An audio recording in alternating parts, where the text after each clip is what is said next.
Hello everyone, in this video I'll show you how to create a flowchart using ChatGPT. So ChatGPT cannot really generate like an image of a flowchart, however it can write us the code that you can use to generate it. And we'll use this platform to generate the flowchart from code that is overleaf.com. So go ahead to overleaf.com, sign in or sign up with your email or Google. Now back to ChatGPT. Let's say I want to create a flowchart on affiliate marketing. Generate a latex code for a flowchart explaining affiliate marketing. Okay, enter. And once it finishes generating the code, simply copy it, go to Overleaf, create a new project, a blank project, name it test, for example, create.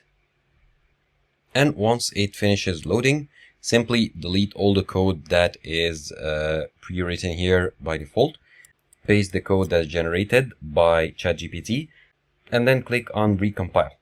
Now it will read the code and compile the flowchart for you. And here it is, the flowchart is created.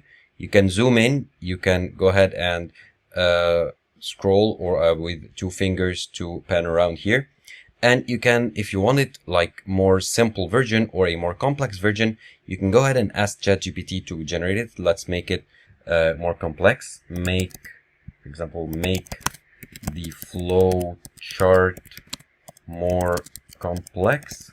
Okay, hit enter, and it'll generate the code here for a more complex flowchart on affiliate marketing that you can also copy and paste it in Overleaf here. And once it finishes generating the code, I'll simply copy it, go to Overleaf, select the code here, the old code, highlight it, delete it, paste the new one, recompile.